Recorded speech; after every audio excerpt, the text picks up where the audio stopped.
Excuse me? The Super Sucker cum jetting machine? Those juicers, dude.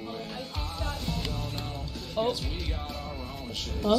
Don't swear, please. Shut the fuck up.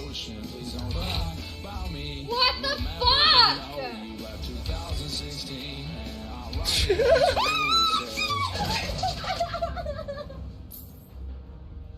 Ladies and gentlemen, 8 days straight of being live has been achieved today. I am Ludwig, the host of the Subathon. Just a quick update. Physically, just fucking built a bit different. As far as mental, I have slept 777. We're about there.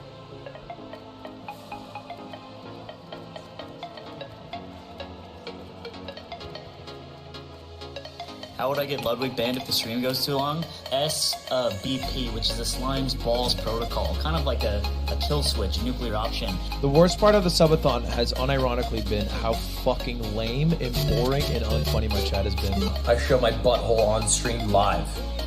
Easy ban, no question from Twitch. I'm gone. Day, 3 days, maybe a week. 4 more minutes, and that's all you need to do. And then it's 5 more minutes. Five.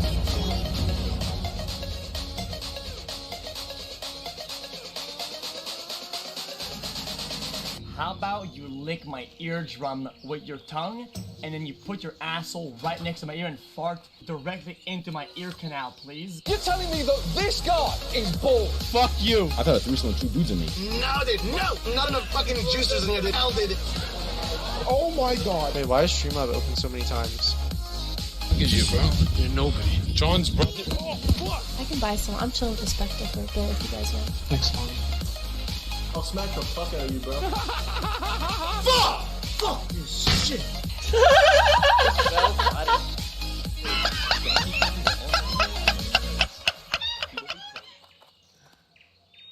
Huh? Oh, here we go.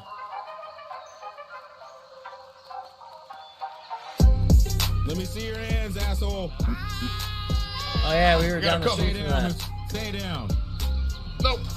Ow. How the hell did we do this? I have to fix the car, although I don't want to fucking waste money on it, man.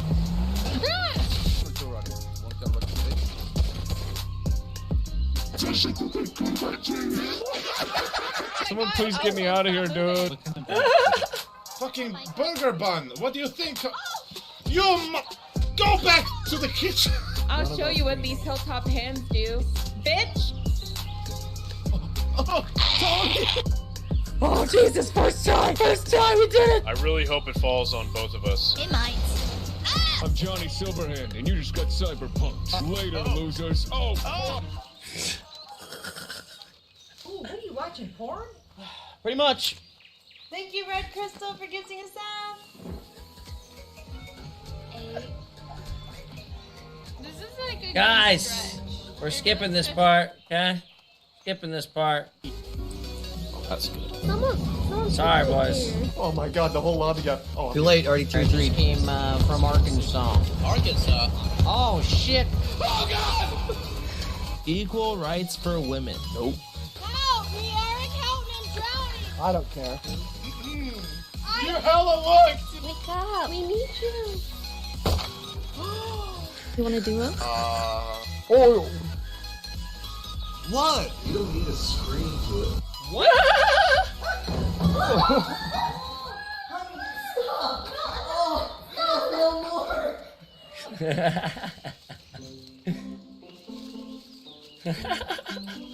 Book. Okay. Oh, no. Okay. Watermelons! Oh, yes! What is that? Don't click it, don't click it. Oh my god! Oh my god! Wait, 6ix9ine is gambling on Twitch. Yeah, just see me win. Today's my first ever debate. How? You have no problem peddling gambling to children. It's fun. I think that gambling streams are bad. Everybody fucking knows it. I see gambling's become kind of fucking big these days. That's a little dangerous. What is ethically or morally maybe just not worth it? Dude, if you don't like gambling, don't watch. Can you imagine controlling somebody in that I would call a dollhouse, and they're all their moves and all their things, how interesting that would be. I can't do that. I'm so stressed.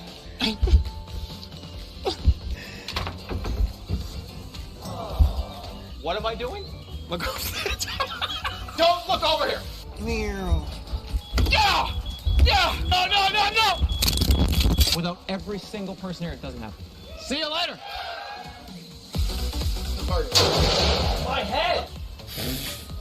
Oh my god. We sell cocaine. Real cocaine. I jizzed in my pants to prove to myself that I could. Shots disgusting. Are you not being disgusted by this? Give a foot massage to the person on your right. Can I have that card, please? No nipples. Oh, yeah, take one. Oh my god! She is hot and I'm jealous. Oh,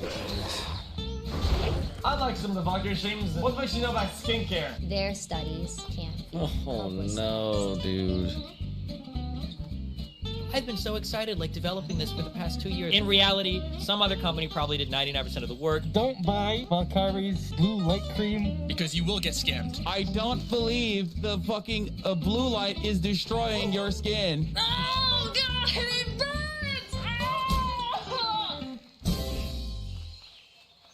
Oh, man. I told y'all, it's trillionaire with a fucking T. Whoever hacked it photoshopped me in this as well to make it look like I'm making money. Here you go, Mr. Pourball. Seems like you need this more than me. I work at McDonald's. If you're mad at me, tax me more. Tax people in my income bracket more. Bud, I'm telling you, Whenever I hear let's make Brian, merch from this. Number 23, please don't talk until I address you. Calling me 192 like I'm in a fucking Squid Game or some shit, bro. Talk all this shit for what? Well, I make more than every single one of you in here. So you know what? Suck me. I lost her. And I found my fiance on live stream.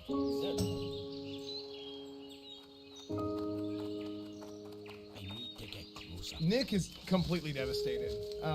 Nick decided to take a week off. Get out of the parasocial sauce. Focus on your in real life relationships, you weirdo.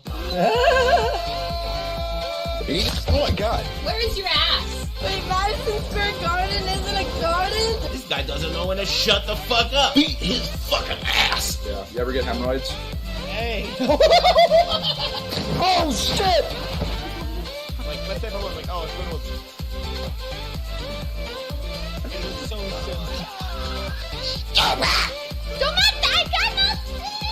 An average man will produce 14 gallons of cum. I'm scaling for late game since a lot of games now. No, it froze. No. Why aren't you dating? Wait, guys? A minute is not going to tell me much. Tell that to my ass. So I can do it. Smell good and eat pussy.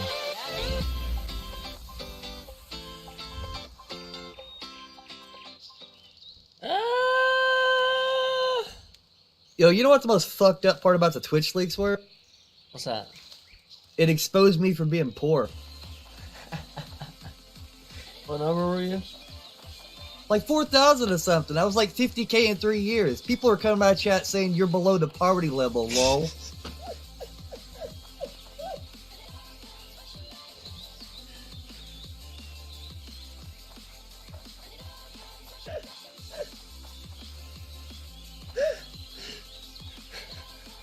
Yo, how come you skipped the? Smokey said, "At least you live in the South, so it's normal." That's true. Listen, I'm the richest person in my trailer park.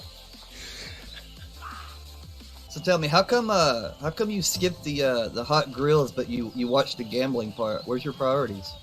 What do you mean? I'm just saying. It's almost like you picked a side. I'm just not trying to show, like sexual content, man. Oh, but you're showing the gambling content. Okay. Yeah, that's fine. Well, it's not fine, but I mean. Oh, okay. It's fine. You heard it here first. I didn't even know they were gambling, dude. I thought they were playing Tetris. It's chat, yeah. It's fine if you're of age, motherfucker.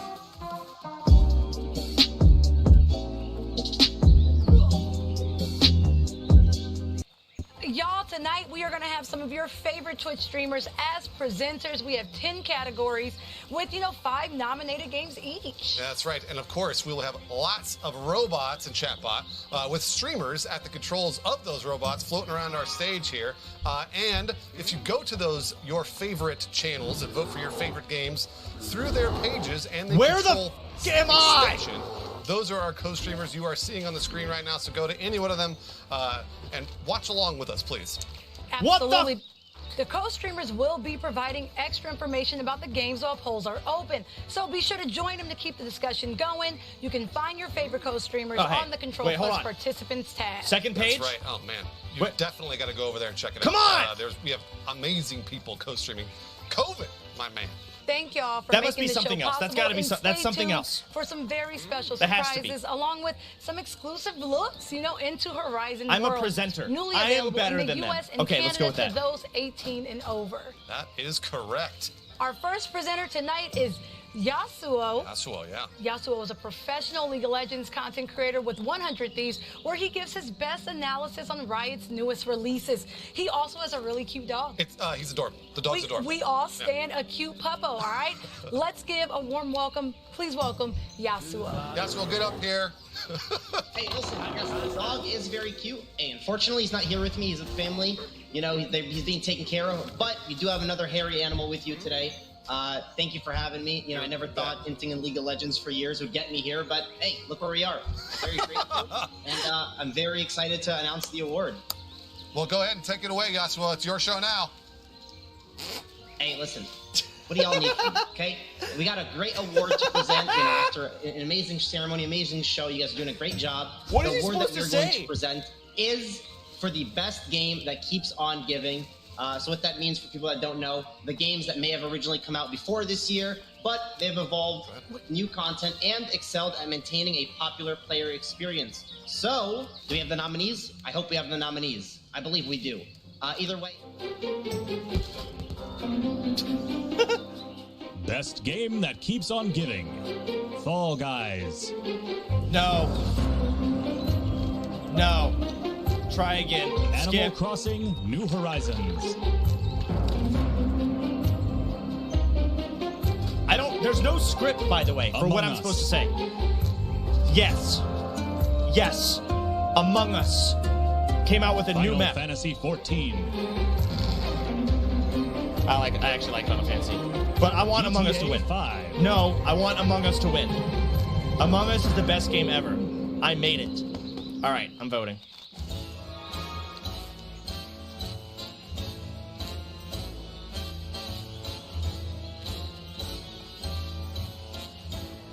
Among Us is the best game. It keeps on giving. Excellent. God, I love Among Us, man. You are influencing the votes. Oh, no. Absolutely. I am influencing the votes. I have power, and you're mad about it. Get f***ing owned. I think I am the biggest streamer here, and I have the power to do whatever the f*** I want. I cannot wait for Yasuo to announce that Among Us is the game that keeps on giving. Here we go. Come on. It's already done. It's not going to change. Here we go. Let's go. Come on, Yasuo. Hey, welcome back.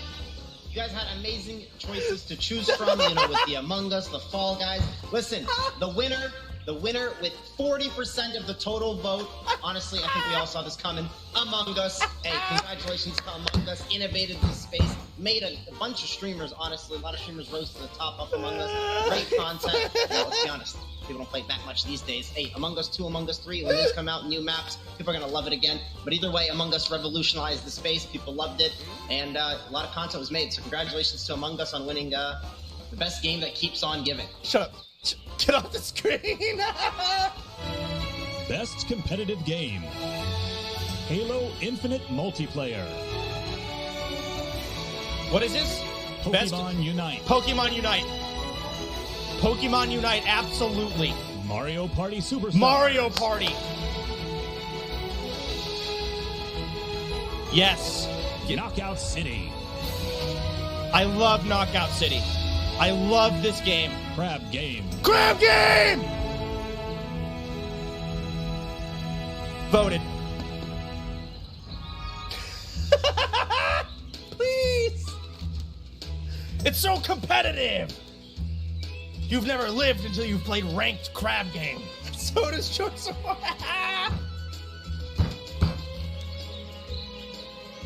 Yes! It won! Are in, and the winner is Crab Game. Let's go! What a fantastic pick. Shout out to chat for picking Crab Game, the game that goes best with Old Bay seasoning and butter.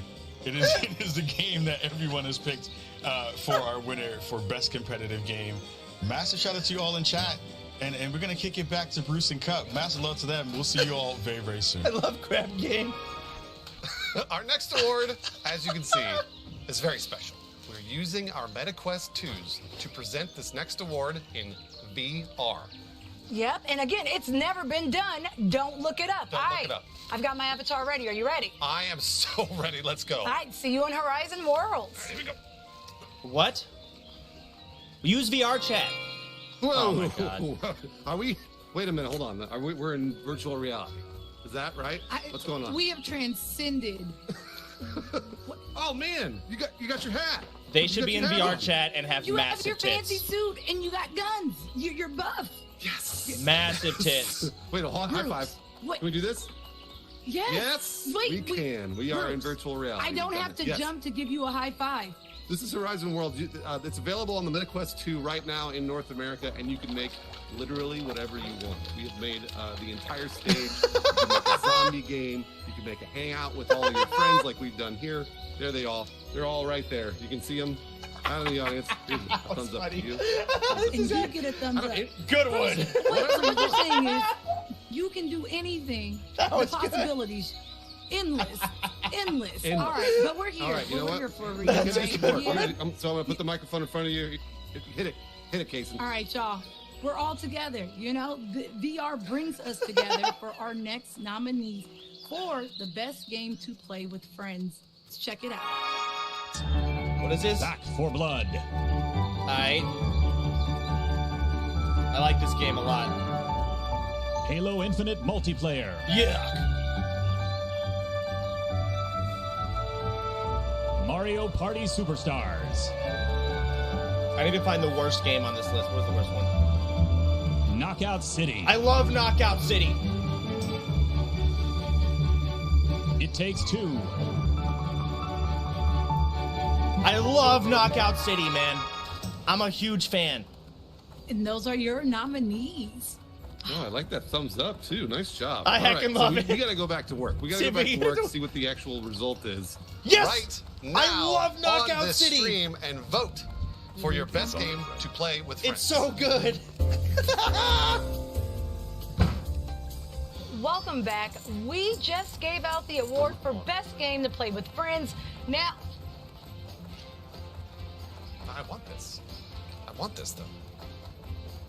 Don't ruin the I bit. don't know you like that. They're ruining the bit. They're ruining the bit. They're ruining the bit. They're ruining Okay, it. I'm like, same time. I don't know you.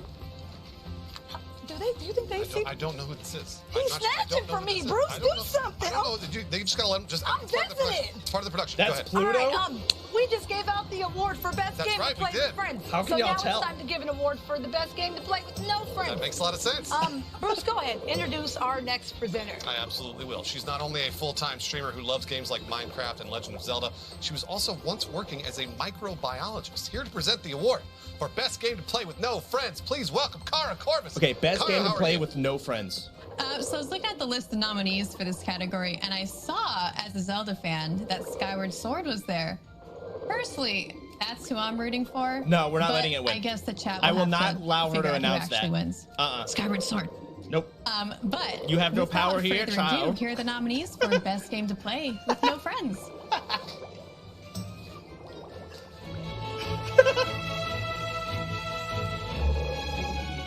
Best game to play with no friends. Here we go. Legend Nope. of Zelda. This game Skyward sucks. Sword HD. Metroid Trash. Dread. That's a good game. I actually love this game. It does not win, though. Give me something trash. Ratchet and Clank. A Rift Apart. Come on, give me something garbage. Returnal. These are all good games. Resident Evil Village. they're all really good games.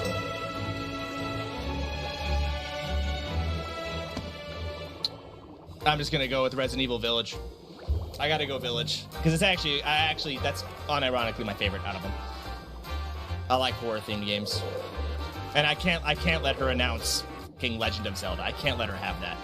So it looks like the winner is actually Resident Evil Village at 70%. Which, okay, I kind of get it. There's a Dami mommy, and she could step on all of us, and I think we'd all be very happy with it. Yep, that's it. Anyway, allow me to introduce our next presenter. He's a gamer, creator, artist. He's collaborated with T-Pain. He's your Tampa, Florida Twitch ambassador. Ninja. He was my teammate on the Twitch Olympics during the summer. Please Ninja. welcome Big Cheese, K-I-T. Cheese, come on out here. Get out of here. Here are the announcements for Best Character. Oh, Loop. Colt Vaughn. Nope. So many ways. Look, there's thousands of us, or more. I don't know, but none of us have gotten it right. It Takes Two. Rose. No. I wish you could be friends again. Rose sat down there with her dolls. Give me a and cat, then you like a random two cat. Came alive. Life is Strange. True Colors. I Alex Chen. love Life is Strange. I love this game. But let's see what else there is. Metroid Dread. Samus Aran. Resident Evil Village. Lady Domestic. Oh, God. Okay, she would win normally, but I'm gonna vote Life is Strange because I want them to be confused. Let me see if I can make it happen. I love Life is Strange. It's the best. This is gonna be a tough one. They'll be so they'll be so confused. They're gonna be so confused. Looks like the results are in, ladies and gentlemen. Alex Chen, Life is Strange, True Colors. And you guys showed your true colors today by voting for your most favorite best character. I thought it was going to be, Lady Demetrescu. You know what the name is, all right? Lady Demetrescu. That's how it's pronounced. So everybody's saying Demetrescu. No, Lady Demetrescu, okay? She did not win, unfortunately, but Alex Chen, great game, great choice. And I thought it was going to be Samus Aran, Metroid Dread, because it's one of my favorite games, but it's not about me. It's about you guys making the votes. Thank you guys for voting. And we're going to go ahead and get back to Cup, Trust, and Bruce. Please welcome Sasha Grey. Nice. Sasha, it is fantastic to see you. Hello. Hello, you guys. Wow, you're as dressed up You're as we are. dressed You look up. great. Hey, I had to sparkle, right? Hey. Looking good. Yeah, looking awesome. All right, Sasha, the show is yours. You go ahead and take it away. Let's get on to best art style. That's what I'm here to do. That's what I'm here to present for you guys.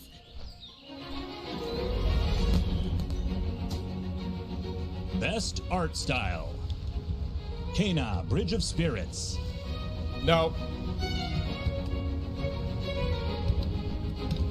Little Nightmares 2. Sick-ass game, but it's not going to win. Ratchet and Clank, A Rift Apart. Come on, give me something garbage here. Resident Evil Village. Fuck. All of these are good.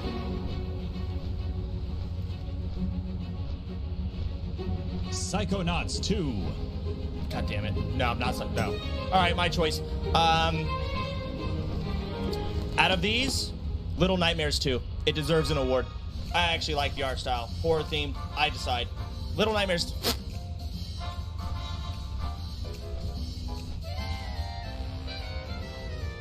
All right, you guys, our winner is Little Nightmares 2.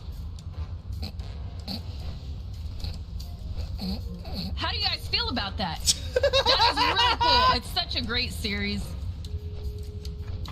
I actually just played the first one. So well deserved. Chat didn't mess this one up.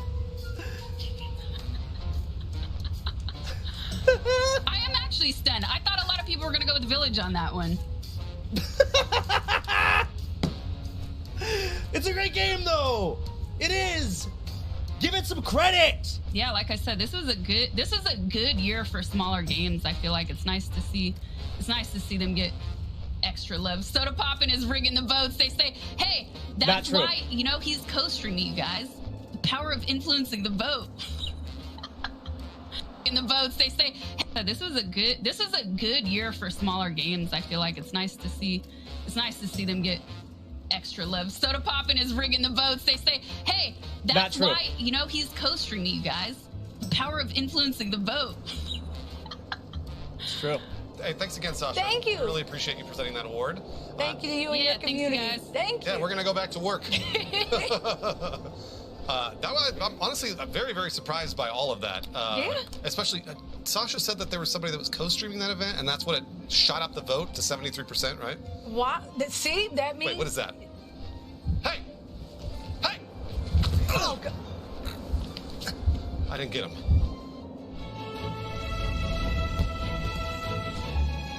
Best virtual reality game. Hitman 3. Garbage, trash. I might vote it. I Expect You to Die 2. Give me VR chat. Resident Evil 4. No. Trash. Sniper Elite VR. Where is VR chat? Tetris Connected VR. Tetris Connected VR. I fucking love this game. This is the one. I love Tetris. In VR, don't even get me started, man. Well, we have our winner. It is Tetris Effect Connected VR. With, oh my god, I did not expect that to turn around that fast. We saw Resident Evil at the top, and then Tetris just took over. I'm gonna guess there's a certain streamer with a very large community that is probably doing some voting here. But Tetris Effect, that's amazing. 75%. Kind of sus, bro. What a huge landslide. Thanks, Miko. Thank you, Miko. Thank you very much. Do you think Soda Poppins have any effect on these votes? No, I mean, No? why Fuck do you up, say Bruce. that? All right, now it's time for our next award. Oh man, we gotta get to the we gotta get to the next award. Yeah, we have the next award up.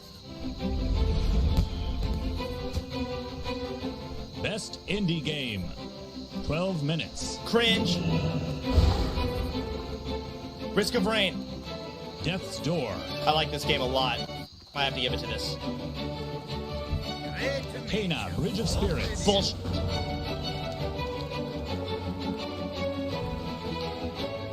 Little Nightmares 2. Should I just spam Little Nightmares 2? Valheim. Oh shit. Little Nightmares.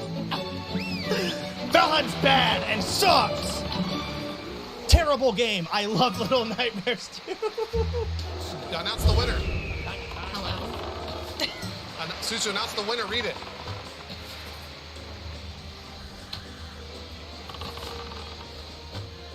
I did. I said the results are in. The winner is Little Nightmare. I am. I'm Are you reading doing it. it? You doing it? You did it? Did you do it? I'm reading it. Susu read it. Thank you, Susu. Hello? Thank you, Susu. Thank you, Susu. I read it. All right, so she read. It sounds like the winner was Little Nightmares 2 for the best indie game. Congratulations to Just so Little everybody's Nightmares aware. 2. Susu, you did a fantastic job. Thank you, Susu. You did fantastic. For the moment, I thank you for it. Best art, best characters, for this best next music, best indie game. All right, yeah. Seal yourselves. Moment of silence. Okay, I have to pause this because I have to do my part now, I think. Hello? Can you hear me? Sup? Can you hear me? Can you fucking hear me? Are you talking to me? I can hear you. Oh, no, I'm just saying, like, am I good? You're good. Sorry, I thought you were talking to your chat. No, I'm talking to my chat. It's time for the last award of the night. Let's get to the last award of the night. Here we go. All right, let's do this. This guy is he's a big personality. He's big on personality. His streams are endlessly entertaining. If you don't click on his stream, he will scream. That's right. Literally. And he is the king of cringe, figuratively. Please welcome Soda Poppin. Soda Poppin, get out of here. There. I'm on my way. There he is. I'm coming. You're going the wrong way. Hang on. You're going the wrong way. Oh, here he is. I got it. Hang on. Okay. I swear to God, I got it. No, you got it. It's There all we go. face. Now you're headed. No. There we go. You're headed. Hang on. No, I'm not going to hang on. Do not let Brad touch me. I know who he is. Who? Who is Brad? Yeah, I don't know. Just hold on. Okay. Why can't I go forward? Hang on. You're in the wrong place, man. You missed it. You missed it. Nope. I know where I want to go. I don't care what they told me. Okay. All right. Switch over. I'm getting in between both of you because that's where I belong. Then go right ahead, right over here. Come on. There you go. And turn left, turn left, turn left. Nope. I'm gonna go right. Okay. Go. That's the long way to do it. You went around town. You know? Okay. All right. Excellent. Soda Pop. Excellent. It is now your show. You go right ahead. All right, it has been, and welcome to the game show of Twitch, where we have chat pick games, and they decide the winners. That's what's going on, and it's been a great show so far. But it's time for the ultimate thing that everyone cares about more than everything else, and that's the best overall game. And we're gonna go ahead and do that now. I seem to be back, and as we all know, this year has been trash for all games. Nothing good has released the entire year, and so today we've decided what the least shitty of all of those games were. And the winner, I'm not going to announce yet, is actually not that bad, but overall, it's been a shit year, like I said. All the games have been trash, complete garbage. The winner I'm getting is Resident Evil Village. Woo! What'd you say? With 37% votes. I cannot believe it. That is heckin' crazy. But like I said, it's been a pretty shit year. All the games sucked. You hear us? Barely. What's your problem, man? What's your problem? Have a problem. Why are you so do negative? You disagree with? I'm not negative. Why are you so negative? With me? Do you No. disagree with me? No, you know what? I do disagree with you. Yeah, Resident Evil Village is great. Cup also disagrees with you. Village was great. Let's talk about it. Little okay. Nightmares, Listen, solid. okay, shut the f*** up. No, Shut the f*** up. You tell him. No. That's I swear right. to God. No, That's right. Little Nightmares was solid. You're okay. hating. Let's We're compare done. it. There's no way. Let's compare it to God of War. Soda Poppin', you can't move now. Game of No, you he can't doesn't go now. move. He lost his God of War. move. He doesn't Put me move. down. Take him wherever you want. Put me the f*** down. No, you can move him wherever you Not want. Look at touch that. me. Oh, no. Look at that. God of War is way better. That's the game of the year. Everything else sucked. All right, y'all. Yep. Did we mute him too? Good. We muted him too. That's it, y'all. What in amazing Chat's Choice Awards. It really was an amazing Chat's Choice Award. Thank you. Huge thank yous to MetaQuest 2. Mm-hmm. Thank you to our co-streamers. Thank you to our presenters / robots. Except for Soda Papa. -1. Except for Soda and Papa. Bruce, thank you to you, man.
too far away.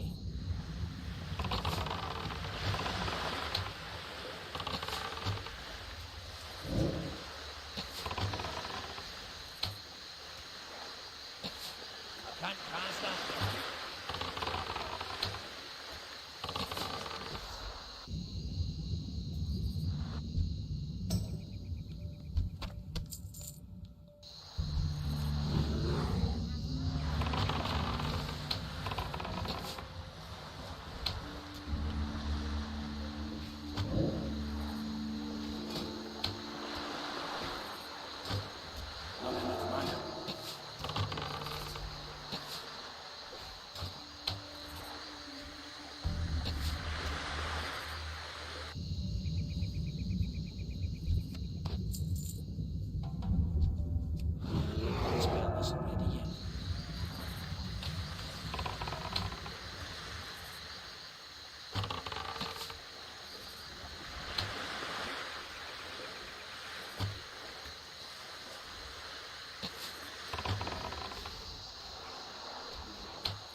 got my attention.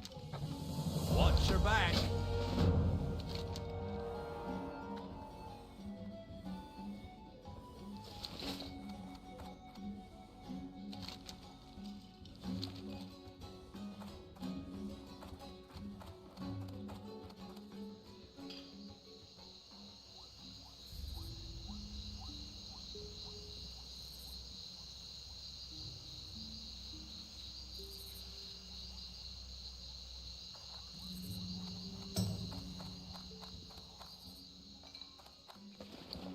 I don't have a target.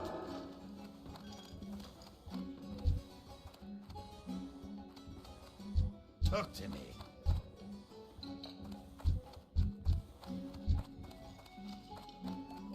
What's on your mind?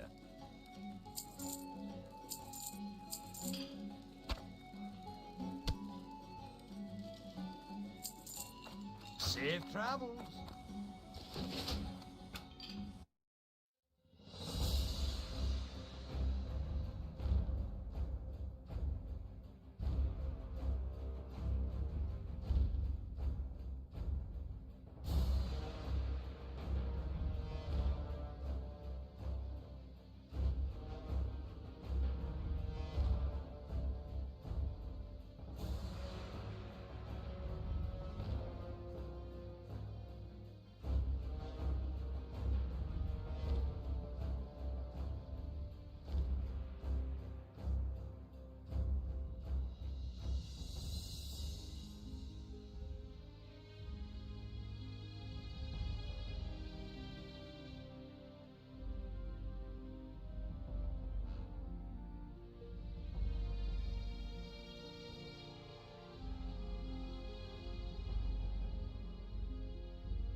Good morning, everybody. Happy Tuesday. We have an amazing show for everybody today. What do we have, Crystal? Indeed, we do. Lots of interesting stories that are cooking out there. Insider has done a massive deep dive into the levels of shocking corruption. Well, maybe not so shocking at this point. I'm shocked at how little they uncovered. Yeah, among our lawmakers and also their staff, which I actually think is a really important aspect of this. We're going to lead the show with that. But other stories we want to get to is an update on where the Build Back Better plan is. Joe Manchin continues to be the big holdout. Chuck Schumer wanting a vote before Christmas. Is that actually going to happen? Is it ever going to happen? We'll give you the latest there. Also, some new indicators about some of what is going on in our labor force. A lot of people are suffering out there, both with mental and physical health challenges that are keeping them out of the labor force. We've got some new numbers there. Also, the Biden administration has announced, in spite of continued economic troubles, they are going to restart student loan payments in the new year. Very latest there. Also, a story about CNN. I'm not even going to tease it. You just wait. Read the caption. Wait to get the details on this one because it's really something. Also excited today to talk to Lucas Kunce. We've had him on the show before. Veteran who, was very supportive of our withdrawal from Afghanistan. Some really courageous things there. He's now running for Senate in the Democratic primary in Missouri. It's an open seat, so we're going to talk to him about his campaign. He's really trying to run as a progressive populist, which very, very rare. We're not talking about identity identity politics at all. It's very, very fascinating to, I think, both of us. So if he can win, that would be a big, big deal. Especially in a state like Missouri. Even if he's able to outperform what Democrats can do now in a state like Missouri, that would be a very interesting piece of data. So I'm going to talk to Lucas about his campaign. But we did want to start with that deep dive from Insider into corruption. They took a look at every member of the House, every member of the Senate. They evaluated all of their stock trades and their portfolios. They matched them up with the committees that they sit on to see, where they might have special insight and be able to direct policy and legislation. They also, as I mentioned before, they looked at the staff. Because especially, this varies a lot member to member. Some members are more actually in charge in their office, and some are, really influenced by the people that they have around them, from their chief of staff to their legislative directors. So it matters a lot what those staff members are doing as well, which is why they were also included in the Stock Act, which forces disclosure both for members of Congress but also for their aides. Let's go ahead and throw this tear sheet up on the screen. They say we rated every member of Congress on their financial conflicts and transparency. Part of what they say is dozens of federal lawmakers and at least 182 top congressional staffers are violating a federal conflict of interest law known as the Stock Act. Others are failing to avoid clashes between their personal finances and public duties. So the two pieces there are, number one, a lot of these people actually are in violation of the law of the Stock Act. Others, what they may be doing is not illegal, but it probably should be. Oh, absolutely. Because of the conflicts of interest directly impacting the country, impacting the trades that they're making here. This is obviously something that we've tracked quite closely. So very interested to see the results of this. What they say here is in Washington, D.C., one bipartisan phenomenon is thriving. Numerous members of Congress, both liberal and conservative, are united in their demonstrated indifference toward a law designed to quash corruption and curb conflicts of interest.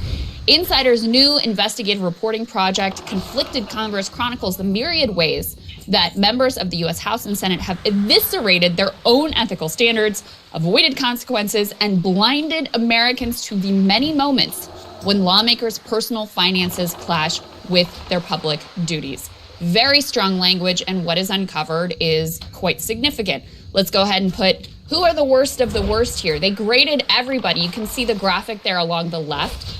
Democrat, Republican, and Independent. They graded everybody as solid, borderline, or danger. You can see the numbers between Dems and Republicans. There's a few more Republicans, but really quite a bipartisan phenomenon. And that's the picture there. We have 14 members of Congress who are rated as danger. Dianne Feinstein is there, Senator. Senator Tommy Tuberville is also, is it Tuberville or Tuberville? I think Tuberville. I don't know. We'll go with Tuberville. We're showing that we don't watch football, but... Yeah, totally. Sean Patrick Maloney, who is head of the DCCC. So number of members here that are sort of the worst offenders in terms of violating the Stock Act or not taking proactive steps to avoid potential conflicts of interest. A lot of the excuses that these lawmakers give, I mean, it's all the classic things that we've heard. Oh, it's my wife's stock. Yeah. Oh, I have nothing to do with that. Oh, I had no idea. And of course I uphold the highest of ethical standards. And oh, I didn't disclose that. I just forgot. I didn't get the information from my husband or my trader or whoever until it was too late. So, the excuses are what they are. But let's go ahead and throw this next piece up on the screen. So they took this data and then they broke it down into different individual articles. One of them highly significant here, as the pandemic raged, at least 75 lawmakers bought and sold stock in companies that make COVID-19 vaccines, treatments, and tests. They also track 15 lawmakers tasked with shaping U.S. defense policy that actively invest in military contractors. They caught more than a dozen environmentally minded Democrats who are investing in fossil fuel companies. I mean, it just exposes how full of it these people are when they claim to be public servants, when they claim to be above the fray, when they claim to be acting in the public interest. And even some of the positions that they claim to hold, those are in direct conflict with some of the things that they are investing in and making money off of. No, absolutely. I think going through each of these things just gives you a way in order to comprehend the scale. So just one of these, Representative Pat Fallon, he was the first one on that danger list. He had 118 violations of the Stock Act with up to $9 million in trades. The member said that they paid any fines, but they did not provide any proof. Okay? So that's just one. What about the next one? Whenever we go and we look at Dianne Feinstein, I mean, this is a person who had a late disclosure, but totaling thousands of dollars in terms of her Stock Act violation. All of them. Many of them are ones that you haven't even heard of. But like you said, one of these people is the head of the DCCC. And yet, whenever you look at Sean Patrick Maloney, we're talking about up to 8 different trades that he also refused to comment or didn't even respond on whether he had done anything. I just gave you a small sampling of the 3 of the 13. And, the other thing that gets me is when you look at the most popular stocks which are owned by Congress, this matters a lot, right, in terms of potential regulation. Well, what do you guys think they are? Well, Apple, Microsoft, Google, Disney, Johnson & Johnson, JP Morgan and Chase, Pfizer, Berkshire Hathaway, ExxonMobil, Procter & Gamble. I just read off technology, energy sector, and financial sector. Those are probably the 3 most intertwined sectors with government. In terms of what's before government right now, it is absolutely, are we going to do anything about tech? What does that even mean? Are we going to do anything about energy, fossil fuel, infrastructure bill, financial regulation? I mean, that's a long-standing tradition here in D.C.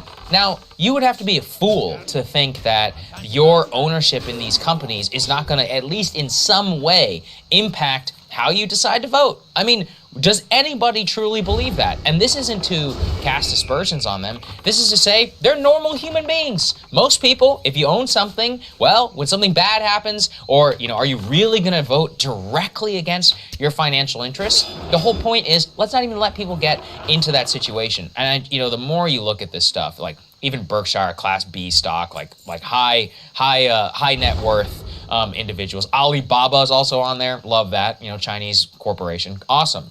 For American congressional members. And the more I look into the list, what I'm just struck by is just how bipartisan it all is. How it also permeates basically every single sector. Like you said, 15 people who serve on the defense committees getting defense stock. 75 lawmakers buying and selling stock in the COVID vaccines. Democrats who are hailed as environmental champions who are buying and selling fossil fuels. Members of Congress who publicly blast Facebook but quietly invest all their savings in Facebook. I mean, and 182 high-ranking congressional staffers have violated federal conflict of interest laws with overdue disclosure of their personal stock trades. I have an idea. When you work there or whenever you serve there, you can't sell stock. I know. That sucks. But, it's a choice. Nobody forced you to do this. Right. You signed up. And you ran for election in order to do this. You don't have a constitutional right in order to day trade stocks while you're a member of the Based U.S. on the Congress. insider info you're getting as a Right. public servant. I mean, that's the thing that I always come back to, is those words just become so meaningless. Like, yeah, it's no big deal to ask somebody to sacrifice a small amount, right? You can't day trade while you're in Congress? Big deal. Or even, I mean, the other big thing is that this is one aspect of it, the way that they're profiting off of the knowledge they have sitting on these committees. The other aspect of it is, of course, how they line themselves up for whatever career they're going to do after they leave Congress, when they feel entitled to enter the, elite 0.1% and make tons of money and cash in. They want to go live, most of them are already millionaires, and they want to continue going and living the life that the donor class is living. I mean, those are their closest friends. Those are the people they spend the most time with in Congress, and that's the social set that they are a part of and see themselves as continuing to be a part of. And one thing that always we see with these is even the wealthiest members who have millions, tens of millions, in some instances hundreds of millions of dollars, it's never enough for them. Like Nancy Pelosi is a You still got to trade based on your knowledge of, what's going on in Congress. You still got to be out there day trying to maximize every market cycle. That's disgusting. And so these very same people, many of them, they rightly decry the erosion of our democracy and are concerned about trust in our institutions.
Too far away. Charging.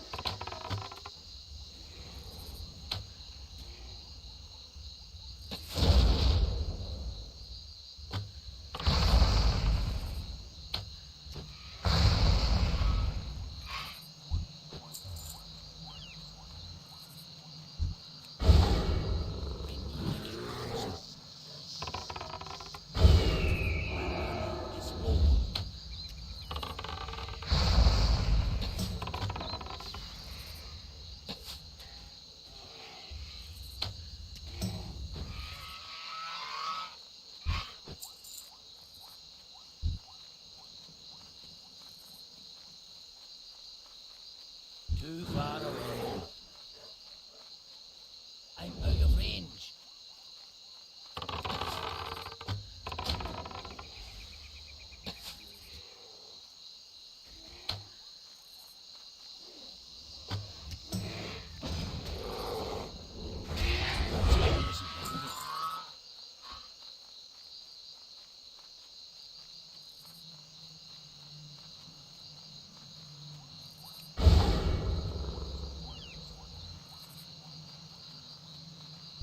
Too far away.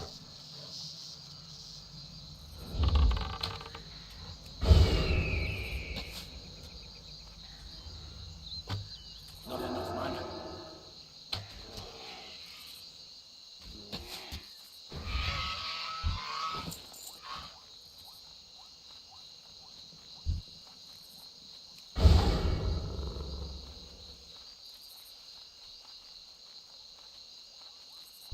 I'm out of range. I can't cast that yet.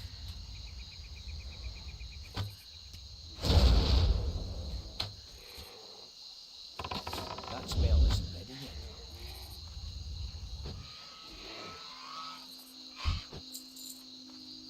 I need to get closer.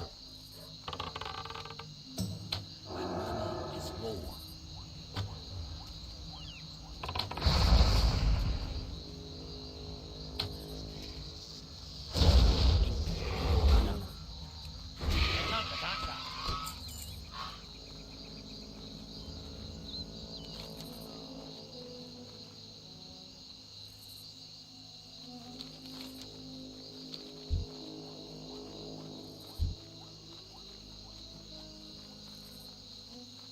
Too far away.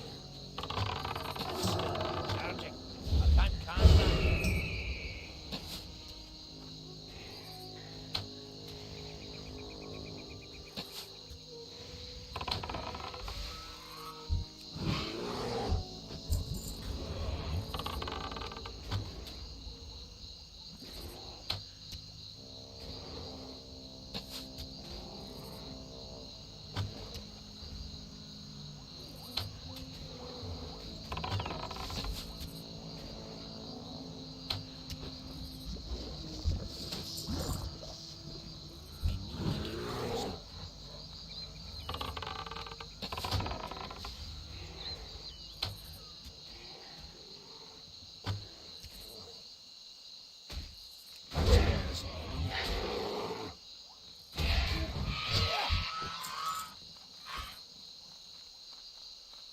I'm out of range. I need to get closer.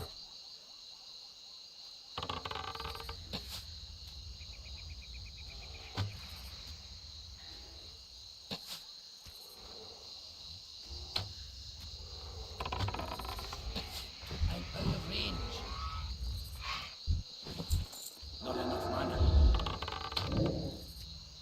It's like, look in the mirror. I mean, you're such a part of degrading anyone's faith that you all are acting in the public interest. So yeah, this exposes the corruption, it exposes the hypocrisy, you know, the people who are saying they care about climate change and then they're out there, you know, trading stock in ExxonMobil or whatever, the people who claim that they hate the tech giants, Right. et cetera, and they're Literally out buying there. stock. Yeah, they're profiting off of whatever our tech oligarchs are out there doing. It's exactly what you would expect, and yet we cannot just accept it as business as usual. And to your point about the incentives here, look, whether you're a good person or a bad person, people are not always aware of the way that their incentives are shaping their behavior. Oftentimes, they're sort of influenced by it. They rationalize whatever decision it is that they're making in their committee without even necessarily being aware that it's because they have a financial interest. They may swear to you up and down it's nothing to do with it. But just like we saw with the judges who were compromised, who had financial investments affiliated with the companies or the entities that they were then having to rule on and not disclosing and not recusing themselves, oh, guess what? More times than not, they were likely to rule in favor of their financial interests. That's the whole point, which is that, look, on balance, it obviously is going to have some sort of impact. Is this the core root of the, stasis, corruption, or whatever in Washington? No. Does it contribute to it? Yeah. And this is one of the things where nobody wants to talk about it because it is so bipartisan. You have a Republican senator, you have a Democratic senator, you have the Speaker of the House, whose husband is, pulling multi-million-dollar trades. You have some people on here who consider themselves hardcore MAGA Republicans. Lance Gooden, I'm looking at you, Mr. Drain the Swamp and all this stuff. Oh, interesting. Ended up here on the list. A lot of 12 late disclosures totaling $60,000 in Stock Act violations. Seems a little swampy to me. I mean, every single thing that I'm looking at here yeah, they could claim that they have an excuse, or, oh, I'm sure, I paid a fine, or, oh, I disclosed it. In most cases, they didn't even respond. You know why? Because they know nobody's going to care. Right. Most people in their district, not going to hear about it. Most people in America, also not going to hear about it. That was the other thing that really struck me is if it wasn't for Insider doing this deep dive. We wouldn't even know. We would have no idea.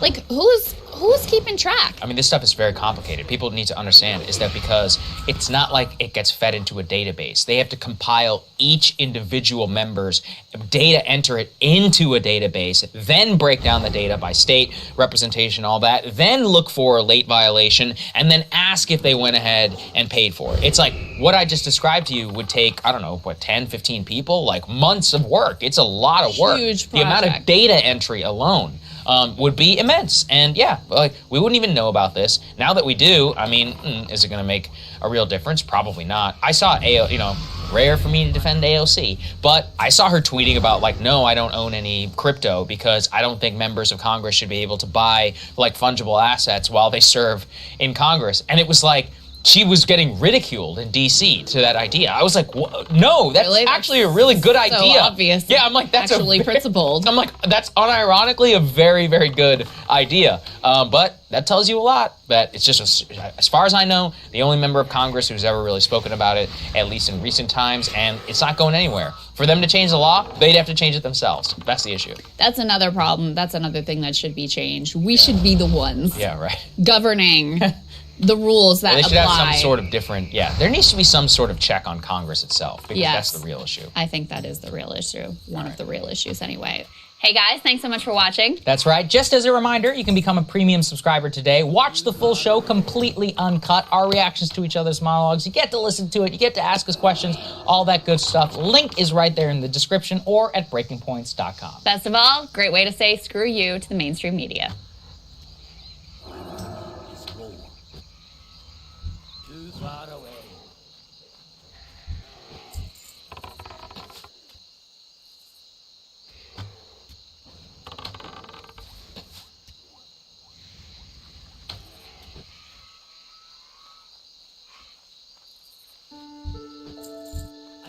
A few years after the Second World War ended, Winston Churchill told his private secretary, "No lover ever studied every whim of his mistress, as I did those of President Roosevelt." Churchill was reflecting on the most famous transatlantic relationship in history. Its popular image, and Churchill's own depiction, is of a golden age of collaboration. A far-sighted American president is seduced by the bravery and eloquence of a beleaguered prime minister and rides to his rescue. But this rosy picture is largely myth. In reality, the relationship between Churchill and Roosevelt, the two great leaders of 20th century democracy, began with a bruising psychological duel. It ran in tandem with the parallel duel between the two 20th century tyrants of totalitarianism, Hitler and Stalin, which led to the Nazi invasion of Russia. Like the duel of the dictators, it was riddled with mutual suspicion, false promises and evasion. Even when the two men grew closer, it became apparent that they were fighting for entirely different long-term objectives. In that lay the seeds of bitter disillusion and disagreement about how to bring freedom to hundreds of millions of people.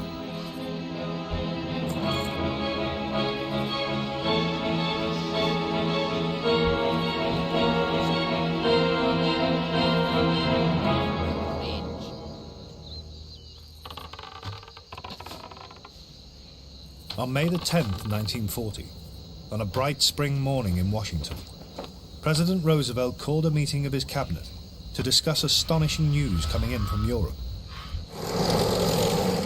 Nazi forces were smashing into France, Holland and Belgium. In Britain, there was political turmoil. Harold Ickes, the American Secretary of the Interior, was a senior member of Roosevelt's government. While we were at cabinet, word was brought in that Chamberlain had resigned. The president said that he supposed that Churchill was the best man that England had, even if he was drunk half of his time.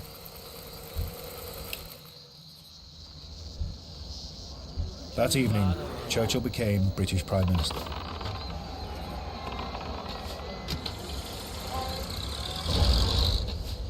A few days later, he told his son Randolph there was only one way to beat Hitler. I shall drag in the United States. Little did Churchill know that his entire strategy for winning the war depended on seducing a man who not only thought him a drunk, but also held a dislike for him that stretched back more than 20 years.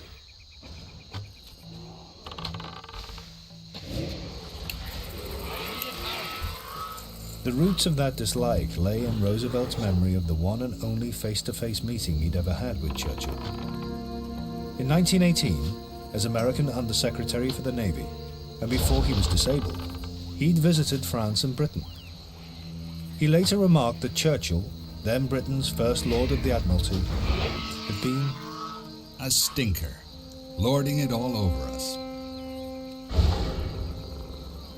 The two men had not seen each other since, and in the decade leading up to the Second World War, they appeared to be polar opposites. Roosevelt, the charismatic president; Churchill, the has-been stuck in the political wilderness. Roosevelt, the scourge of European colonialism; Churchill, the die-hard defender of the British Empire.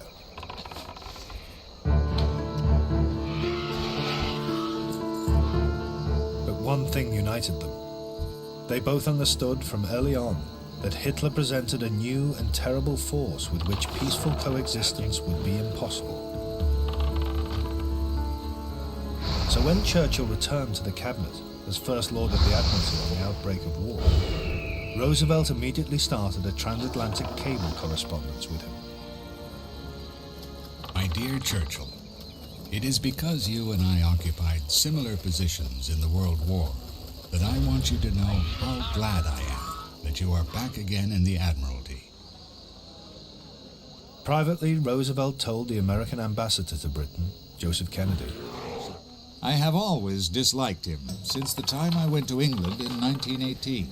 I'm giving him attention now because there is a strong possibility that he will become Prime Minister, and I want to get my hand in now. The first test of the relationship between these men, who had so little in common, took place in the intense crucible of Hitler's Blitzkrieg.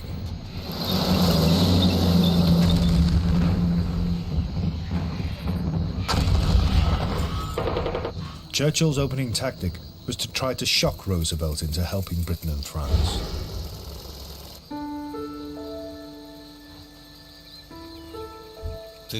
May. The scene has darkened swiftly. I trust you realize, Mr. President, that the voice and force of the United States may count for nothing if they are withheld too long. You may have a completely subjugated, Nazified Europe established with astonishing swiftness.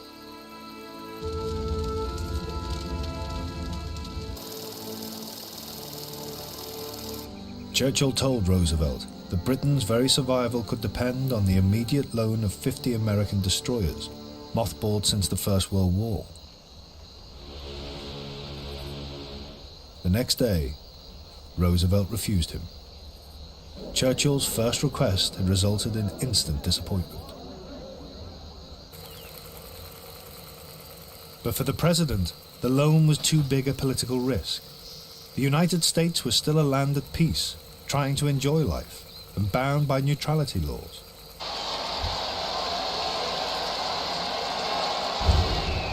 Then, 3 weeks later, the Italian dictator Mussolini entered the war. Roosevelt had asked Mussolini to keep out. That night, he showed his anger. On this 10th day of June, 1940, the hand that held the dagger has struck it into the back of its neighbor. Roosevelt promised Britain and France immediate practical help. We will extend to the opponents of force the material resources of this nation. Churchill was thrilled, as his private secretary, John Colville, noted in his diary. It seemed that this time the president was going to deliver. June the 12th, 1940. Winston seems to hope that America will come in now, at any rate as a non-belligerent ally.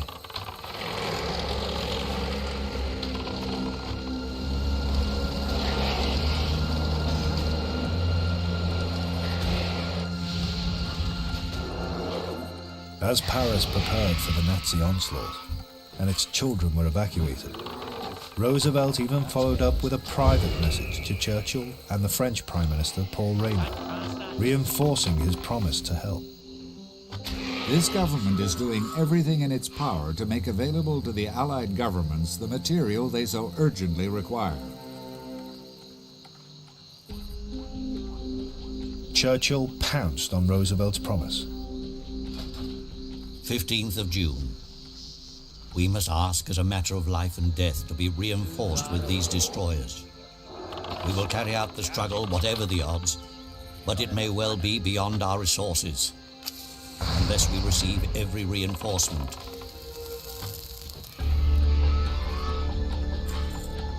But on June the 17th, France surrendered to the Nazis. Roosevelt believed that Britain too could go under. There was no point in trying to rescue a drowning man. Just days after the promise of help, he slammed the door shut. The 19th of June. President R has turned down our demand for 40 destroyers. We need them badly. This opening skirmish in their duel was a shattering blow to Churchill. In reality, he was deluding himself in thinking, even fleetingly, that Roosevelt could at that stage have made any declaration committing Americans to the prospect of war. We will extend to the opponents of force the material resources of this nation. And yet Roosevelt had made an unequivocal promise of help. It should have been a warning. Presidential words, both private and public, could not be taken at face value.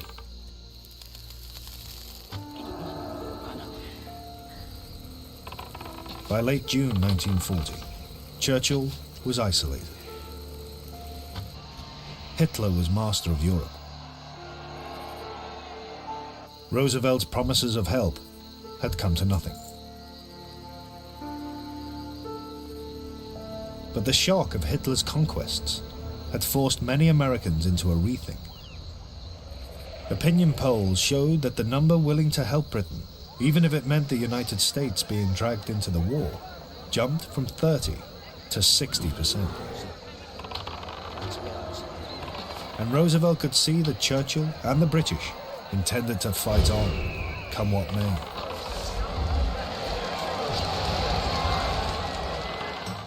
In these changed circumstances, Churchill asked once again for the loan of America's World War I destroyers. 31st of July. Mr. President, with great respect, I must tell you that in the long history of the world, this is a thing to do now.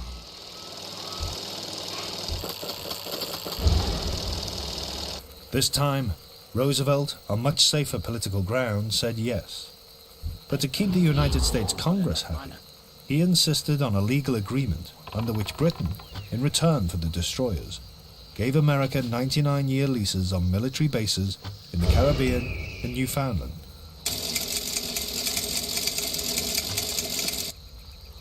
Churchill did not mind the Americans having the bases, but felt humiliated that it should be made to appear a trade. In a transatlantic phone call with the American Attorney General, Robert Jackson, he remarked, "Empires just don't bargain." Jackson replied, "Republics do."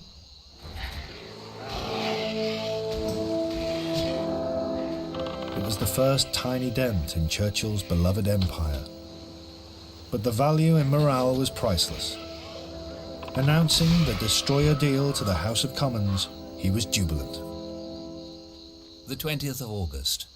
The PM ended his speech by comparing Anglo-American cooperation, will it one day be unity, to the Missouri River and saying, "Let it roll on." I drove back with him in the car and he sang Old Man River, out of tune, the whole way back to Downing Street.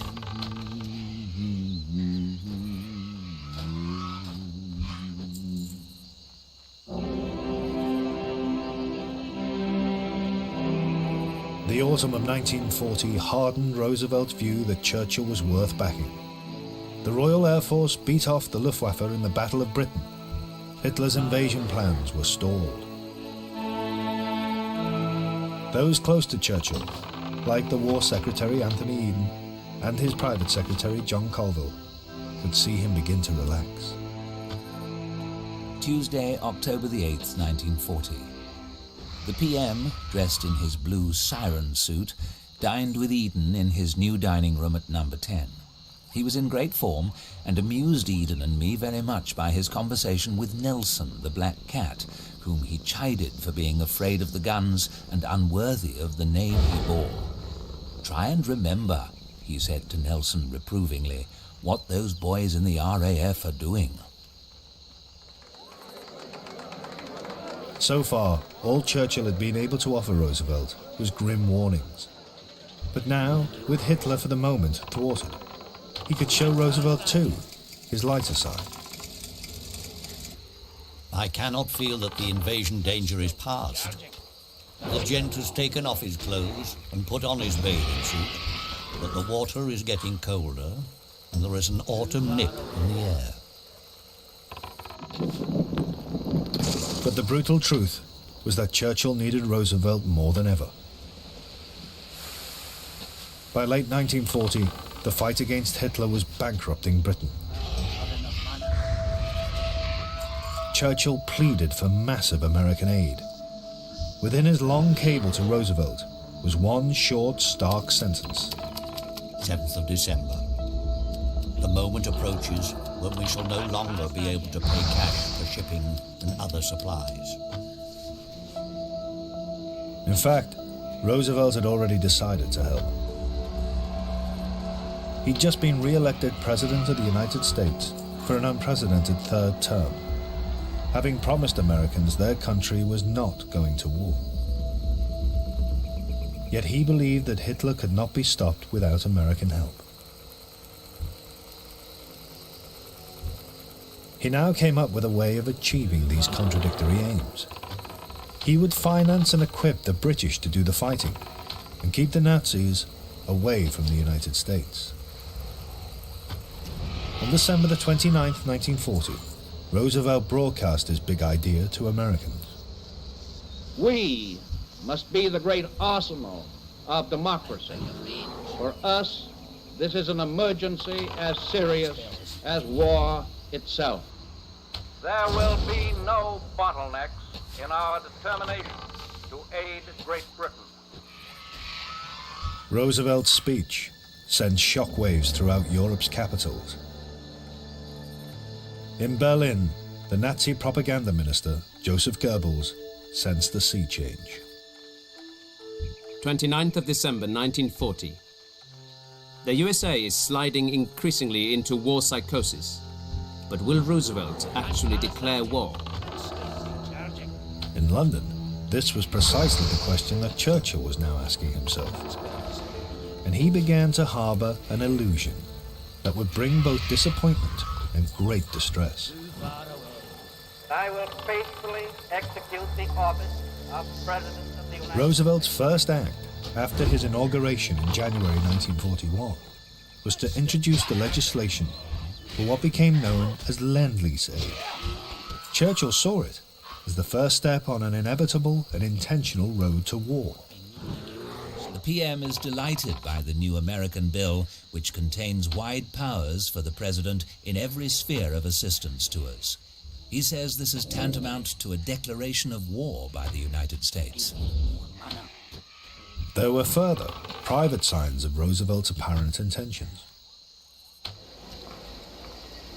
At this very moment, Harry Hopkins, the President's closest political associate, arrived in Britain and gave Churchill an unequivocal assurance.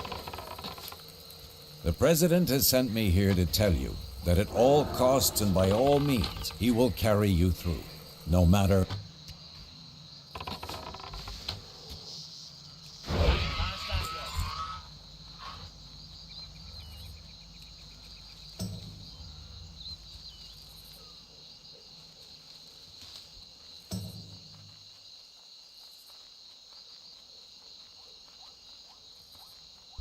Too far away.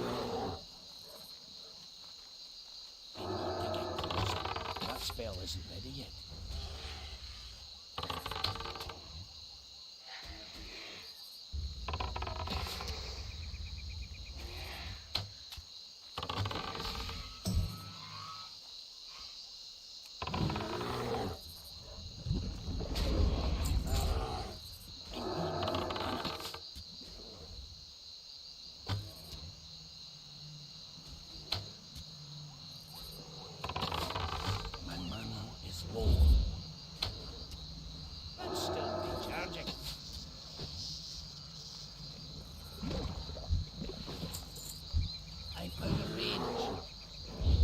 Not enough mana.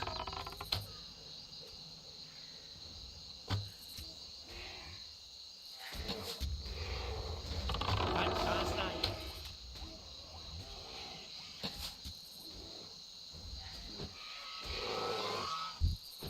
Too far away.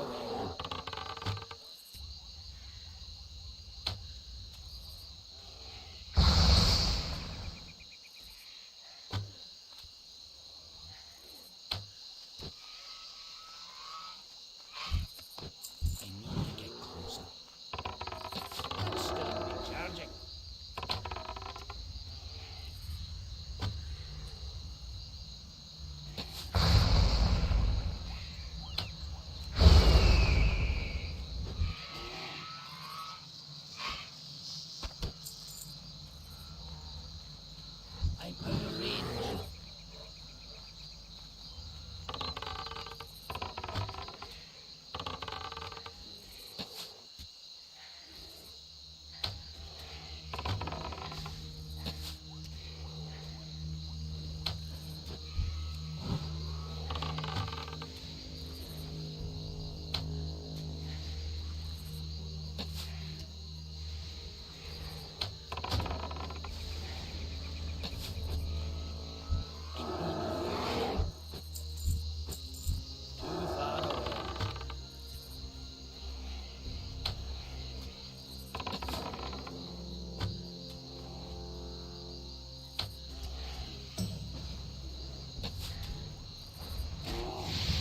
What happens to him?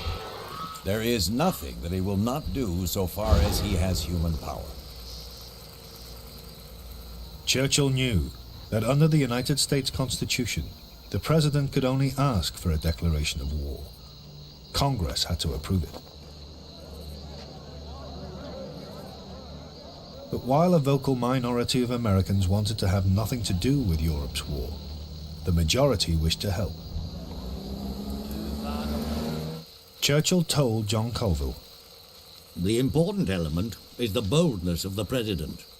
He will lead opinion and not follow it. He does not want war, but he will not shrink from wars." Even more encouragement came from a second American visitor to London, Wendell Willkie, the Republican candidate defeated in the presidential election. Willkie gave Churchill a handwritten message from Roosevelt. I think this verse applies to your people as it does to us. Sail on, O ship of state. Sail on, O Union strong and great. Humanity with all its fears, with all the hopes of future years, is hanging breathless on thy fate. To Churchill, the obvious meaning was that the President was preparing to fight side by side with him. But when Willkie returned to Washington, the first question Roosevelt asked him about Churchill was, "Is he a drunk?" 10 months on, the private suspicions remained. and Roosevelt was making different noises to different people. What Churchill did not yet understand was that nothing Roosevelt said could be taken at face value, nor, despite his surface charm and affability, how impenetrable and elusive the president really was. Around this time, the American War Secretary Henry Stimson described how impossible it was to pin Roosevelt down. His mind does not follow easily a consecutive chain of thought, but he is full of stories and incidents, and hops about in his discussions from suggestion to suggestion, and it is very much like chasing a vagrant beam of sunshine around a vacant room. But Roosevelt's lack of clarity and commitment was a deliberate cover. Sometimes to keep his real intentions secret, sometimes to keep his options open. And his bonhomie was deceptive. Later, Roosevelt's wife, Eleanor, would warn Churchill. When Franklin says yes, yes, yes, it doesn't mean he's agreeing, it means he's listening. But as yet, Churchill realized very little of this, and could only proceed on the basis of what he saw and heard. That continued to be encouraging. In March 1941, Congress passed the Lend-Lease Bill. Roosevelt followed up with a rip-roaring speech. The British people need tanks and guns and ammunition and supplies of all kinds. From America they will get tanks and guns and ammunition and supplies of all kinds. In the audience was the new British ambassador to Washington, Lord Halifax. He felt there could only be one interpretation of Roosevelt's words. March the 16th, 1941. Certainly no such speech has ever been made by the head of a state not at war, without putting it into war.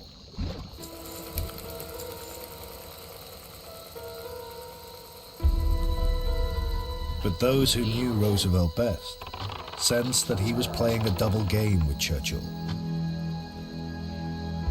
After a private meeting with him, his Treasury Secretary Henry Morgenthau noted in his diary, I may be mistaken, but I don't think that the President has in mind to do anything very dramatic to help England at this time. There was one immediate test of how far Roosevelt was willing to go. Lend-Lease could only work if supplies were shipped safely across the Atlantic. Some in Roosevelt's cabinet privately urged him to allow American ships to form armed convoys. Roosevelt rebuffed them. April 2nd, 1941. The President said that public opinion was not yet ready for the United States to convoy ships. This was his whole attitude anyway, that he seemed to be still waiting and not ready to go ahead on all-out aid for England. It was the first sign of backsliding, and not the attitude of a man who intended to give his people a firm lead. For Churchill, it could not have come at a worse time. He was entering his darkest period of the war. In April, Hitler's armies smashed Yugoslavia and Greece. The Germans seemed invincible. Rommel was driving the British Eighth Army out of Libya. The U-boat toll on British shipping in the Atlantic was rising.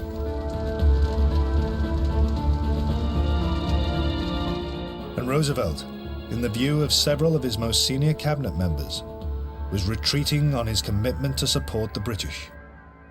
21st April 1941. I found everybody rather discouraged by the war news and by the fact that the President doesn't seem to be keeping his leadership in regard to the matter. I cautioned him on the necessity of his taking the lead. Roosevelt made one move. He allowed the American Navy and Air Force to patrol further into the Western Atlantic. But this gave only small extra protection to the shipping lanes between Britain and America, and was little use against the Hitler, who now controlled most of Europe and was threatening the whole of the Middle East and India beyond. Churchill pleaded with Roosevelt for more help to stop the Nazis. At this moment, much hangs in the balance. I feel Hitler may quite easily now gain vast advantages very cheaply, and we are so fully engaged that we can do little or nothing to stop his spreading himself.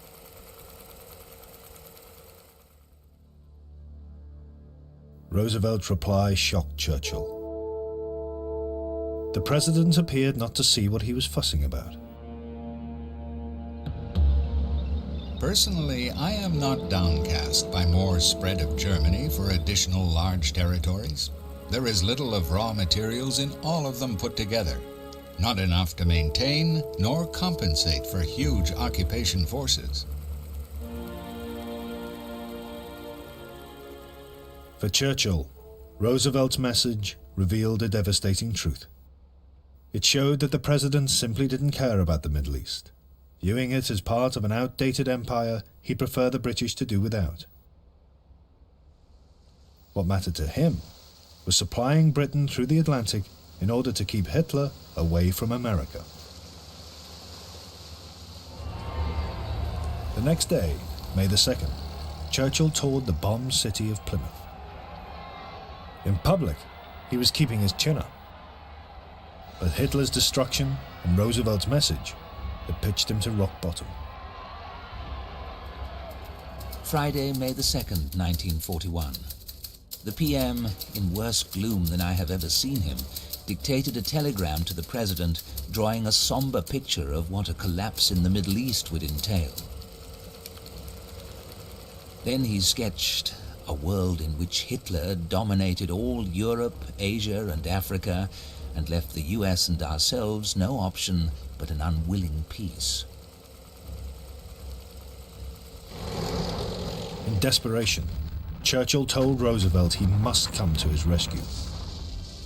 Mr. President, the one decisive counterweight I can see would be if the United States were immediately to range herself with us as a belligerent power.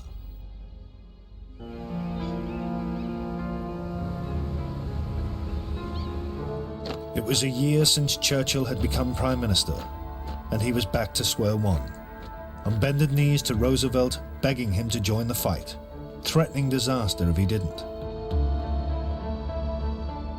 The evasiveness of the man on whom he had pinned everything was dashing all his hopes.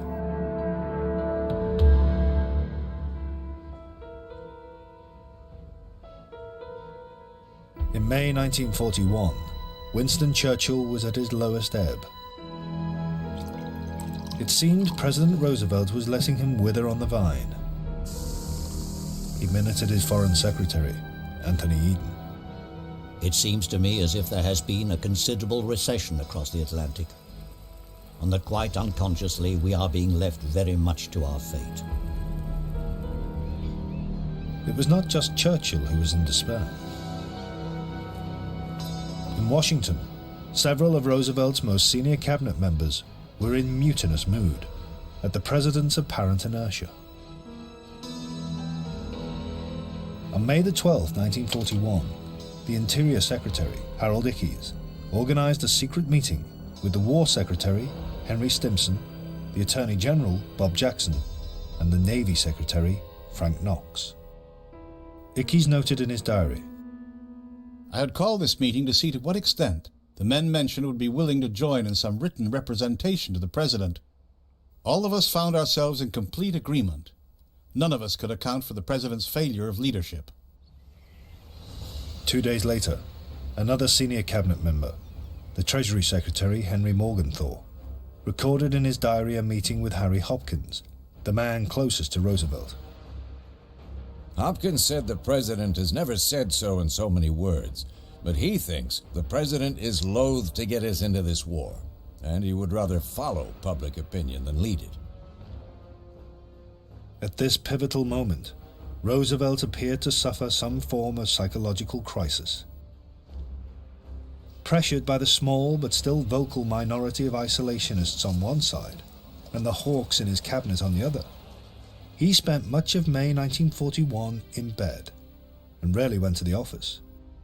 He had a mild cold, but was not otherwise physically ill.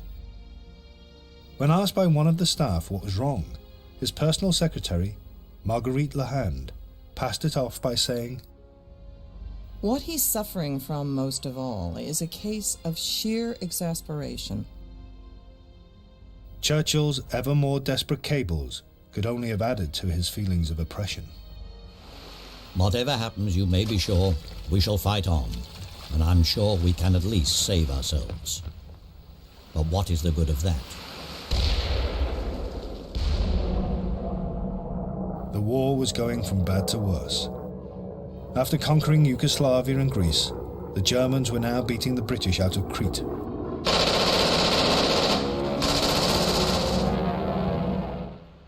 On May the 27th, Roosevelt got up from his bed and once again seemed to lay down the gauntlet to Hitler, declaring an unlimited national emergency. It is unmistakably apparent to all of us that unless the advance of Hitlerism is forcibly checked now, the Western Hemisphere will be within range of the Nazi weapons of destruction. But the skeptics in Roosevelt's cabinet, like Harold Ickes, saw it only as glib words. There was no lift to his speech. Right at the end, he did declare a total emergency. But to declare a total emergency without acts to follow it up means little. In Berlin, Roosevelt's speech was eagerly analyzed by Joseph Goebbels. We must wait and see what he does next. In any case, there is no talk of war at present. At the moment, he doesn't dare.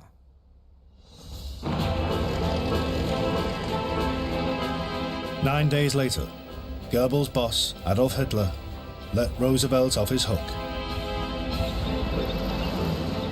At dawn on June the 22nd, 1941, 3 million Nazi troops advanced into Russia. Churchill breathed an enormous sigh of relief. Sunday, June the 22nd, 1941. On going to bed, the PM kept on repeating how wonderful it was that Russia had come in against Germany when she might so easily have been with her.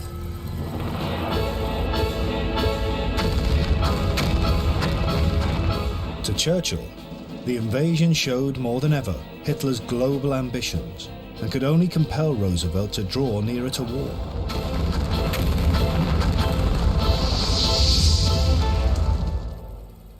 But Roosevelt drew a different, more subtle conclusion. He quickly calculated that Russia's forced entry into the war could help America continue to stay out. Instead, Russia could be a second nation to be financed to fight Germany. Roosevelt wrote to one of his closest associates, Admiral William Leahy. The Russian diversion will mean the liberation of Europe from Nazi domination.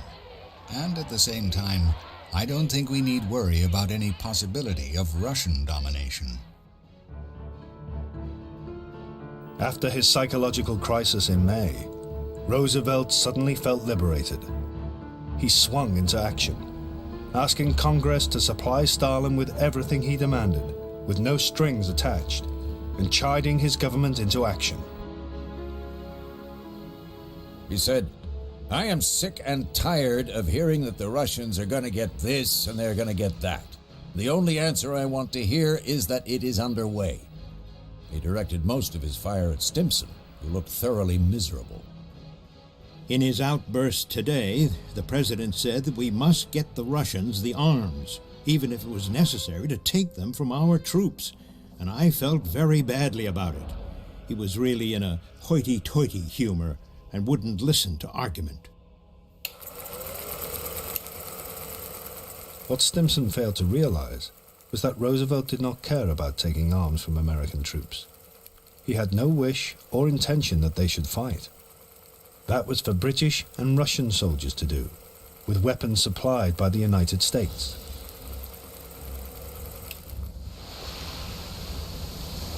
Churchill's belief that events in Russia would move Roosevelt closer to war had been reinforced by an invitation from the president to cross the Atlantic for a face-to-face meeting. Before he sailed, Churchill had confided to Queen Elizabeth, "I do not think our friend would have asked me to go so far for what must be a meeting of worldwide importance, unless he had in mind some further forward step.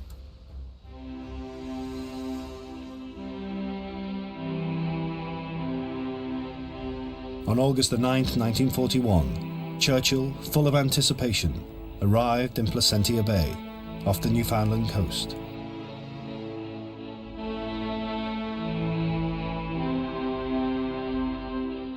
Roosevelt, supported by his son Elliot, was waiting.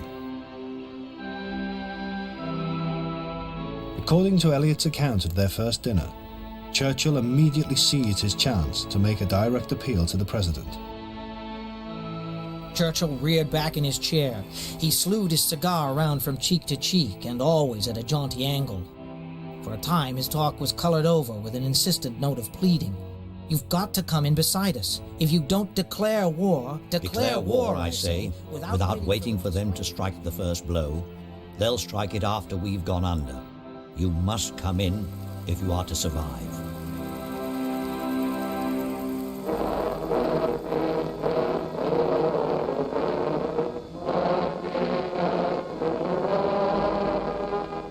The two men were determined to get on.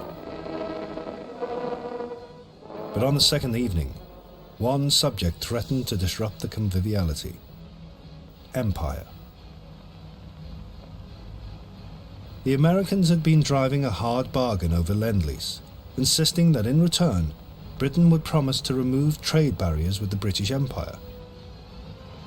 According to Elliot Roosevelt, that argument flared up at Placentia Bay. The kettle began to bubble up, and once or twice nearly over. Churchill's neck reddened, and he crouched forward. Mr. President, England does not propose for a moment to lose its favored position among the British dominions. The trade that has made England great shall continue, and under conditions prescribed by England's ministers. You see, said Father, it is along in here somewhere that there is likely to be some disagreement between you, Winston, and me. For the moment, the argument was good-natured, and Churchill left Placentia Bay full of optimism.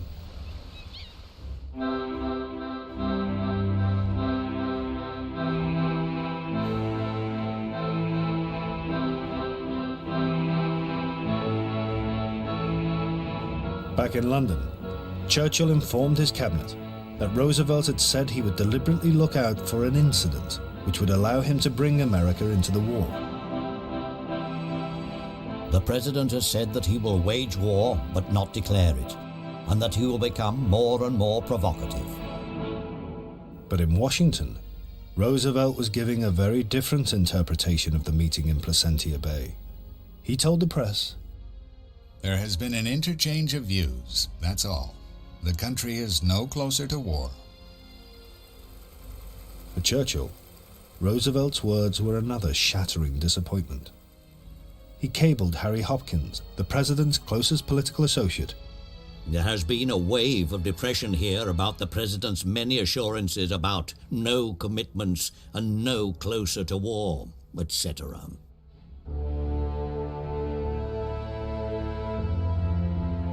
Churchill's one remaining hope was for the sort of incident he claimed Roosevelt had privately talked of.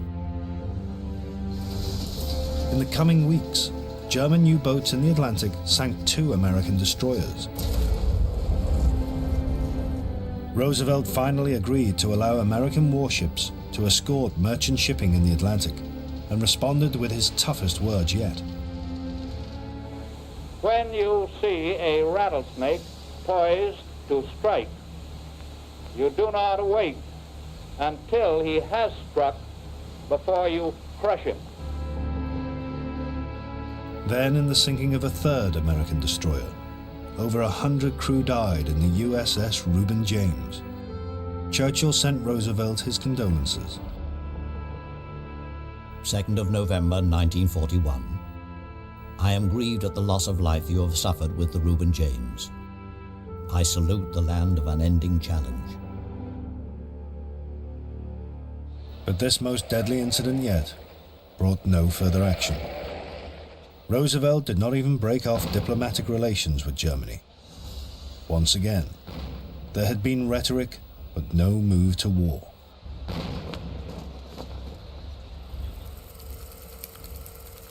Churchill had to accept that dragging in America had failed.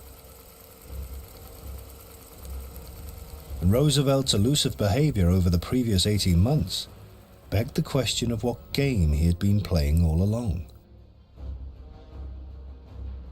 The president himself kept his cards so close to his chest that he never told a single soul, relative, crony, or colleague, whether at any stage he'd intended to fulfill Churchill's hopes and bring America into the war against Hitler. But it is possible to piece together the mental jigsaw. We will extend to the opponents of force. Roosevelt used words and promises, some of them misleading or exaggerated, to boost Churchill's resolve to fight on. The President has sent me here to tell you that at all costs and by all means, he will carry you through. He used American money and industrial muscle to finance and equip Britain and then Russia. We must be the great arsenal of democracy.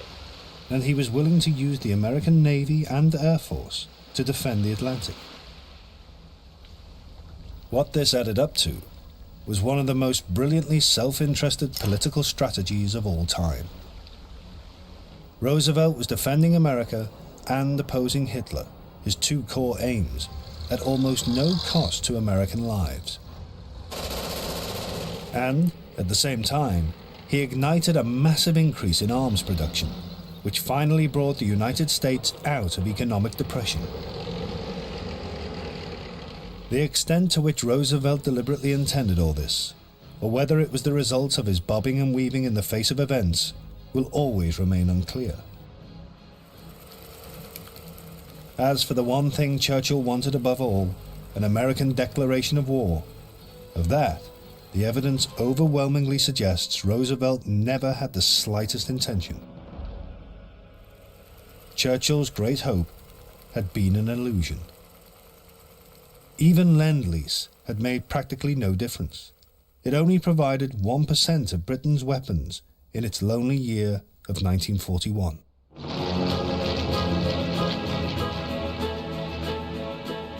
Then, on December the 7th, the Japanese Navy attacked Pearl Harbor.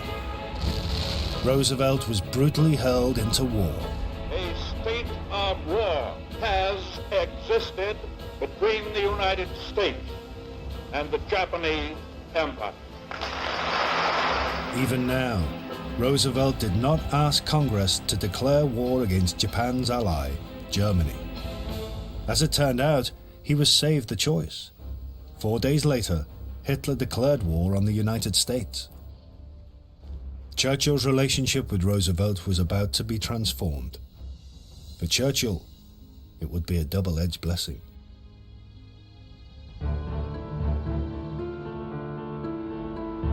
After Pearl Harbor, Churchill sailed immediately to Washington to be at the side of his new fighting ally. Events had liberated their relationship. Churchill calculated that physical closeness was the way to cement it. Sometimes, as the British ambassador to Washington, Lord Halifax, observed, to the point of Churchillian eccentricity. January the 4th, 1942. Winston has been working like a beaver here and doing a grand job. He's got on to the most intimate terms with the President, who visits him in his bedroom at any hour, and, as Winston says, is the only head of state whom he, Winston, has ever received in the nude. Apart from all other merits, what a wonderful showman he is. Roosevelt could at last humour Churchill's attempts at seduction. At the end of his visit, he told him, "It is fun to be in the same decade with you."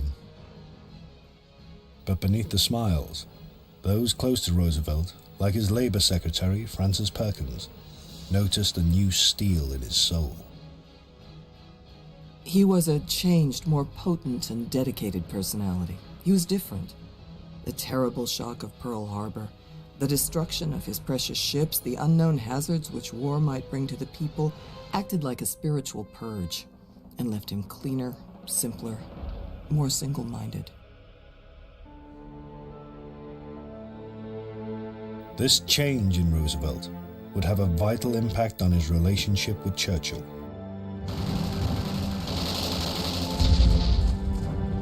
1942, a year when the war was still going badly, was their honeymoon period.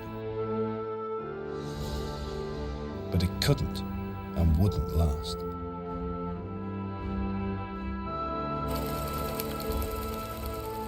In the end, Churchill lost his duel with Roosevelt. He failed to persuade him to bring America into the war. Japan and Hitler did that. What this meant was that Roosevelt was not fighting Churchill's war, but his own, and the two men had very different long-term objectives. Beyond the defeat of Hitler, Churchill wanted above all to preserve the British Empire, which was an anathema to Roosevelt, and it was over empire that they had their first real argument. In the spring of 1942, Churchill had allowed negotiations to go ahead with Indian nationalists, mainly to ensure India's loyalty in the war. When the talks broke down, Roosevelt blamed Churchill. The feeling is almost universally held here that the deadlock has been caused by the unwillingness of the British government to concede to the Indians the right of self-government. I feel I must place this issue before you very frankly, and I know you will understand my reasons for so doing. Churchill was enraged by what he saw as Roosevelt's meddling. According to one witness, the string of cuss words lasted 2 hours into the night. He drafted a furious reply. I am greatly concerned to receive your message, because I am sure that I could not be responsible for a policy which would throw the whole subcontinent of India into utter confusion while the Japanese invader is at its gates.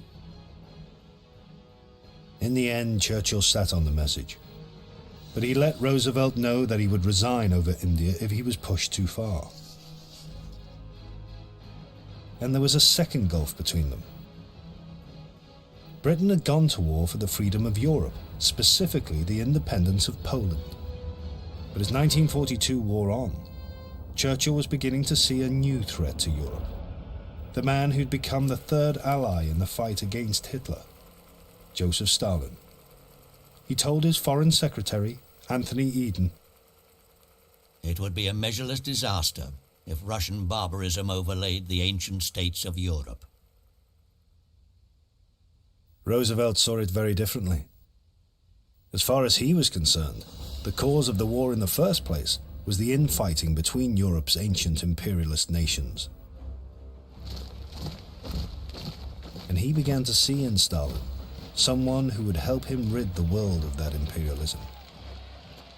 Also in 1942, he remarked, "The European people will simply have to endure Russian domination in the hope that in 10 or 20 years, the European influence will bring the Russians to become less barbarous."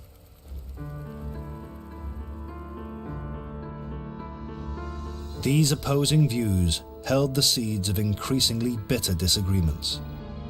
The third duel of the warlords would be between Churchill and Stalin. At stake was the future liberty of Europe. The casualty of that duel would be the trust Churchill had worked so hard to build with his new friend across the Atlantic.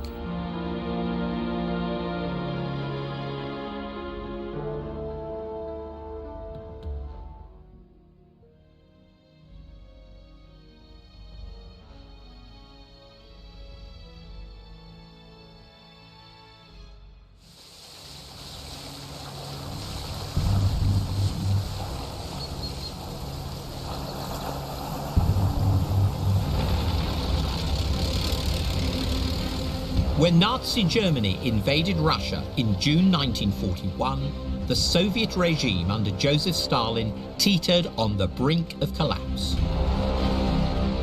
By December, the Germans had driven the Russians back over 600 miles and were at the gates of Moscow. What followed is one of the most remarkable turnarounds in military history. 3 years later, the Russians were at the gates of Berlin. This film is about why Stalin would eventually emerge as the big winner from World War II, and what the cost would be for Russia, Europe, and the world. Stalin had to learn to bend and compromise in order to win. He would even enter into perhaps the most bizarre shotgun marriage in diplomatic history, sealed with an arch-capitalist during a drunken evening in the Kremlin.